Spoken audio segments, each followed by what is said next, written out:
Berapa banyak dari kita yang berpikir seperti ini, nanti kalau aku sudah sukses, aku akan bahagia. Kalau gaji sudah naik, aku bisa lebih tenang. Kalau rumah sudah rapi, kalau pasangan sudah datang, kalau luka sudah sembuh, kalau semuanya sudah baik, baru aku boleh bahagia. Tapi bagaimana kalau hari itu tak pernah datang?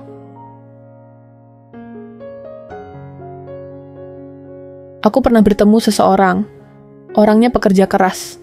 Bangun pagi, kerja sampai malam. Mimpinya besar, visinya jauh. Tapi wajahnya selalu tegang. Langkahnya cepat, tapi tidak pernah benar-benar sampai. Sampai suatu hari dia berkata, "Aku capek nunggu hidupku ideal. Tapi bahagia itu nggak pernah datang-datang." Dan kalimat itu menyentakku. Karena ternyata kita semua pernah berpikir begitu. Bahwa kebahagiaan itu tujuan. Bahwa hidup harus lurus, rapi, dan sempurna. Baru kita pantas merasa bahagia. Tapi, apa jadinya kalau hidup justru penuh kekacauan?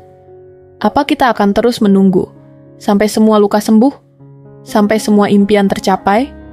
Sampai semua orang memperlakukan kita dengan baik? Kalau iya, maka kita tidak akan pernah benar-benar bahagia. Karena hidup selalu punya kekacauan yang baru. Karena hidup itu berantakan. Tapi kita bisa tetap tersenyum. Hidup nggak harus selesai baru kita boleh istirahat. Nggak harus sempurna baru kita pantas merasa cukup. Nggak harus sukses dulu baru boleh tertawa. Bahagia itu bukan tujuan akhir, tapi keputusan yang bisa kita ambil. Bahkan di tengah kekacauan. Bahagia bisa kamu rasakan, meski hari ini kamu masih bergelut dengan tagihan. Bahagia bisa kamu hadirkan, meski hubunganmu sedang tidak ideal. Bahagia bisa kamu pilih, meski di dalam kepalamu masih ada luka yang belum sembuh. Kita terlalu sering menunda rasa syukur demi sesuatu yang belum tentu datang.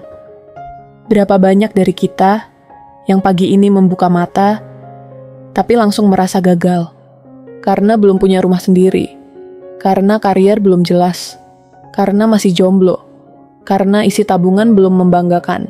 Tapi jarang yang bangun dan berkata, "Terima kasih, aku masih diberi napas, masih bisa mencoba, masih punya hari ini."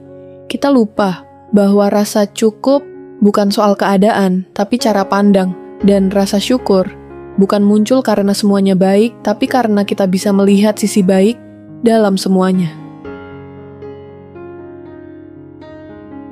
Tapi hidupku memang sedang kacau. Apa aku masih bisa bahagia? Jawabannya, iya. Justru disitulah letak kekuatanmu. Bahagia bukan tentang segalanya berjalan sesuai rencana, tapi tentang kemampuanmu menemukan harapan. Saat rencana gagal, bahagia itu seperti bunga liar yang tumbuh di retakan aspal.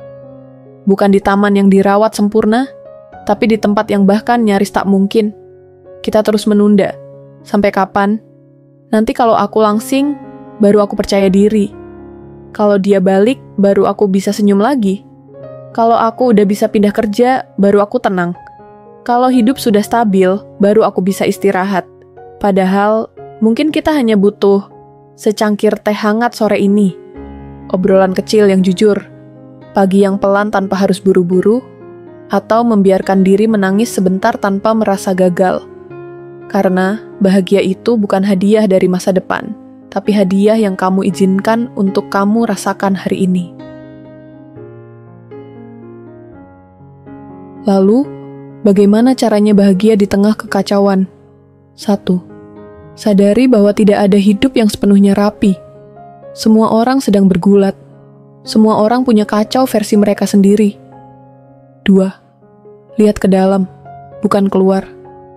Kebahagiaan datang dari apa yang kamu izinkan untuk kamu rasakan, bukan dari standar orang lain. 3. Latih rasa cukup. Cukup bukan berarti berhenti bermimpi, tapi berhenti menyiksa diri karena belum sampai. 4. Berhenti menunda syukur. Latihan kecil seperti terima kasih untuk pagi ini bisa menjadi awal yang indah. Kalau kamu terus menunggu hidup ideal untuk merasa bahagia, kamu akan kehilangan momen-momen kecil yang sebenarnya bisa jadi sumber kebahagiaanmu hari ini. Hidup akan terus berjalan. Kadang tenang, kadang ribut, kadang lancar, kadang berantakan. Tapi kamu bisa memilih untuk tersenyum di dalamnya. Kamu bisa memilih untuk tetap bersyukur. Kamu bisa memilih untuk tidak menunggu. Karena bahagia bukan nanti. Bahagia bisa sekarang.